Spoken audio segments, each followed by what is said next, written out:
Je ne suis pas là pour vous parler des missions de la gendarmerie, parce que je pense que vous les connaissez normalement, globalement assez bien. Je suis là pour vous parler un petit peu de la façon dont la gendarmerie innove, parce que la gendarmerie, c'est une vieille dame, pluriséculaire. C'est une maison qui compte 130 000 hommes et femmes, et c'est une maison qui est présente partout sur le territoire national et qui assure globalement des missions de sécurité publique, de police judiciaire et de police administrative. Alors comment on innove dans une maison comme celle-là ? D'abord, on innove par le haut. On parlait là d'alignement de la stratégie sur l'innovation. C'est quelque chose qui nous tient à cœur. On a installé en 2017 un conseil scientifique qui est composé de sommités du monde de l'université de la science et de la recherche. On a un partenariat avec le CNRS, avec la conférence des présidents d'université. Et on n'hésite pas à s'ouvrir sur l'extérieur, c'est-à-dire que dès lors qu'on décide d'engager un projet d'innovation structurant, on l'expose au regard extérieur. Est-ce qu'on se trompe ? Est-ce qu'on est dedans ? En tout cas, on n'hésite pas à pivoter si, par rapport au conseil avisé du conseil scientifique, on s'aperçoit qu'on s'est trompé. Toutes les innovations qui sont portées à l'échelon central s'inscrivent dans un plan stratégique recherche et innovation avec un agenda à moyen terme et qui donne une visibilité assez complète de tous nos projets qu'on estime structurants et qui vont transformer le métier de gendarme de demain. Et pour accompagner l'innovation, on met en place tout un tas de dispositifs particuliers qui nous permettent d'accompagner l'innovation, quel que soit son degré de maturité.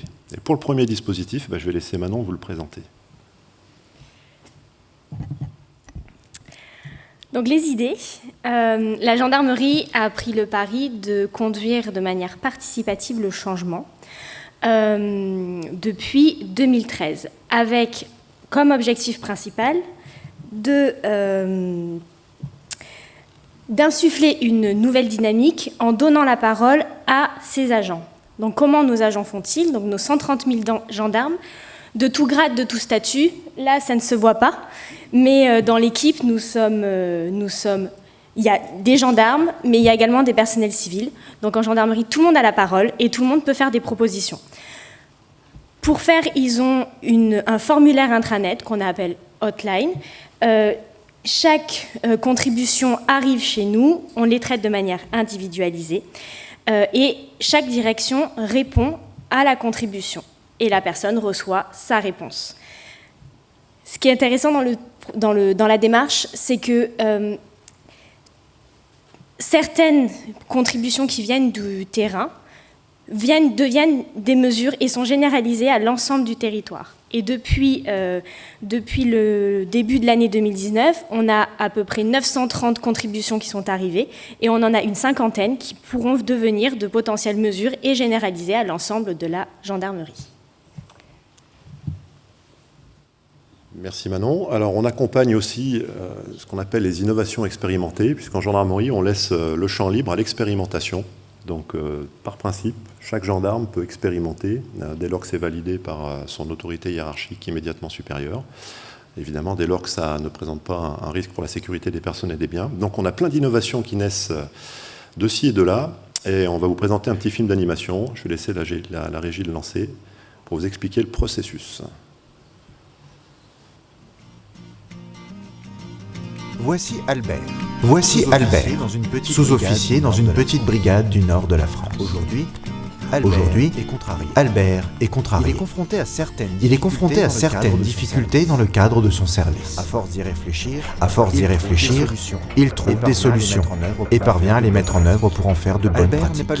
Albert n'est pas le seul à être confronté à ces difficultés. Il en fait donc profiter ses camarades des brigades voisines. L'un d'eux lui propose alors de présenter sa bonne pratique aux ateliers de performance afin qu'elle soit reprise partout sur le territoire. Comme c'est ouvert à tous les statuts et à tous les grades, Albert fonce sur le site Wikinovation pour s'inscrire. Il remplit sa fiche et l'envoie directement.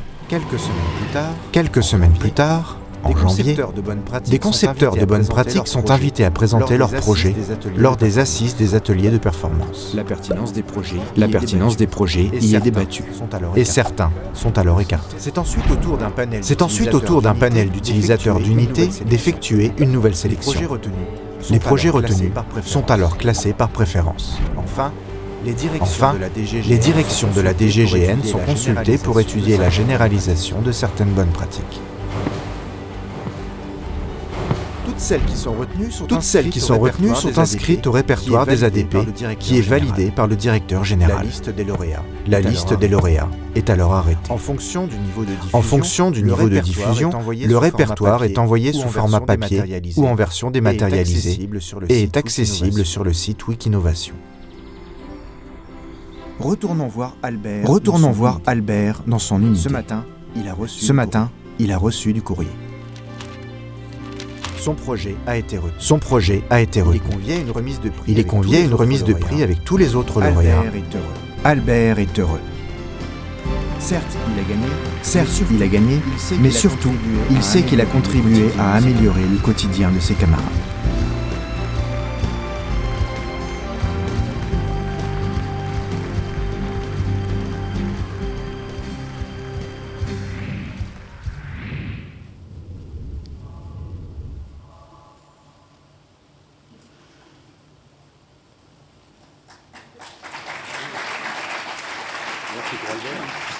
Merci pour Albert, oui. Comme vous avez pu le voir dans cette présentation des ateliers de performance, la Gendarmerie nationale reconnaît et récompense tous les personnels qui mettent en œuvre les bonnes pratiques, leurs bonnes idées sur le terrain. Donc ils sont invités à une remise de trophées par le directeur général ou son adjoint en personne et lors d'une cérémonie en présence de leurs familles qui sont également invités.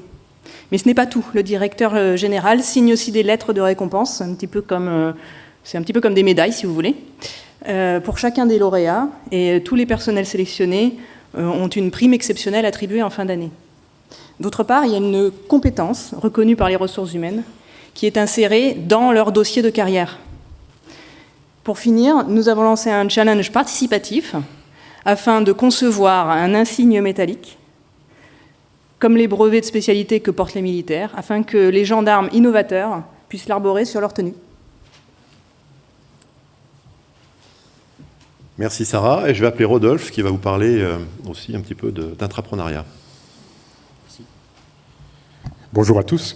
Oui, alors on a vu notre démarche d'innovation participative à travers le prisme de nos ateliers de performance, qui est le cœur de notre dispositif. Mais on va plus loin, effectivement, dans cette démarche d'entrepreneuriat, puisqu'on garde la main quelque part, on reste aux côtés de nos innovateurs de bout en bout. Alors quand je dis on, c'est nous, notre équipe, la team que vous avez devant vous, pardon.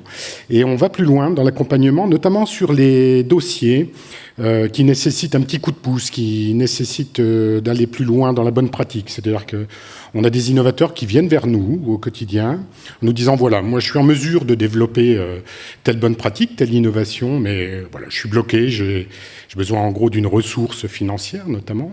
Et là, on a la chance d'être adossé à un autre partenaire qui est la cellule innovation participative de l'Agence Innovation de Défense, qui nous permet en gros de disposer d'un fonds d'innovation.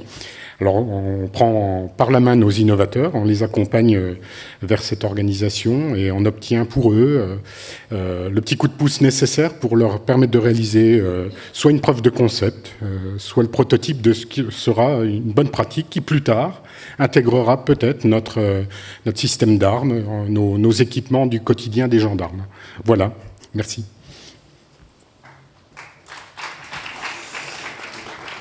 Merci Rodolphe, c'est pas tout à fait fini, attendez. On travaille aussi beaucoup à s'ouvrir sur l'extérieur. On travaille avec de nombreux partenaires et je vais laisser Charles Hubert vous expliquer tous ces aspects-là. Merci, mais en fait, moi, j'ai plus grand-chose à vous dire puisque, bon, là, on a vu qu'on a quand même un panel qui est assez important. Est-ce qu'on peut aller plus loin ? Je pense que oui, en fait. Les partenariats qu'on peut tisser avec différentes instances, que ce soit les entreprises ou d'autres administrations françaises, avec lesquelles on travaille, on évolue, on s'adapte pour pouvoir toujours trouver les meilleures solutions pour la sécurité de nos concitoyens. Est-ce que ça suffit ? Je pense qu'on peut aller plus loin. On va plus loin dans la co-construction avec l'usager, qui pour nous est hyper important dans le cadre de la police de sécurité du quotidien, et qui va nous aider dans le cadre d'ateliers d'idéation dans lesquels on va les convier pour qu'ils viennent nous dire effectivement ce qu'ils pensent de nos différentes démarches. Je vous rassure, on aura toujours un pistolet, on voyagera toujours en véhicule bleu, ça ne va pas trop changer. Mais concrètement, on a des évolutions et des adaptations qui doivent coller à la réalité du terrain, et doivent coller à la satisfaction de nos usagers et à la satisfaction de nos concitoyens. Toujours dans un esprit de sécurité co-construit avec eux et nos partenaires. Merci. En conclusion, tous ces dispositifs fonctionnent. Ils fonctionnent bien. Je vais vous dire quelque chose que vous ne savez peut-être pas, ou que vous savez déjà parce que vous l'avez lu. La gendarmerie est une des rares administrations françaises à déposer des brevets. Donc elle dépose des brevets et elle dégage des ressources, ce qu'on appelle des ressources extra-budgétaires. C'est-à-dire qu'on a des innovateurs qui sont tellement brillants qu'ils deviennent de véritables inventeurs. Et donc on travaille régulièrement avec des industriels et on accorde l'exploitation de ces brevets par le biais de licences de brevets, ce qui nous permet de dégager des ressources extra-budgétaires. Donc voilà, toute l'équipe qui est là est en tout cas très honorée de recevoir ce prix. C'est une belle reconnaissance pour ce travail. Et alors je suis très fier à titre personnel, mais je suis surtout très fier pour eux. Merci à vous. Bien. Merci beaucoup. Quand on vous a interviewé, vous nous avez parlé d'ailleurs d'une co-conception avec les utilisateurs, enfin avec les gens, sur la prévention des cambriolages. Oui, donc une coopération entre la police et les gens qui pourraient être potentiellement cambriolés. Gendarmerie. Oui, j'ai dit, excusez-moi, ça m'a échappé. Alors, surtout, je sais que... Bon. Mais vous êtes des militaires quand même. Hein, c'est pas une tradition forte. C'est un lapsus, donc je m'excuse auprès de vous. Et vous avez une motivation particulière à travailler sur l'INO ça vous donne des satisfactions? C'est une matière passionnante parce qu'on parlait d'engagement. C'est pas tant une problématique chez nous, parce que les gens s'engagent de fait pour entrer en gendarmerie. Par contre, moi, ce qui me plaît particulièrement, c'est la reconnaissance qu'on peut accorder à ces gens-là, puisque ce sont des gens souvent qui font plus, c'est-à-dire qu'ils font non seulement leur travail, mais en plus ils innovent, et souvent ce sont des passionnés, comme vous le savez, quand vous avez des gens qui innovent. Ils innovent souvent avec plus ou moins de bienveillance de leur hiérarchie directe, et ils font ça la plupart du temps en temps masqué, parce qu'ils sont passionnés.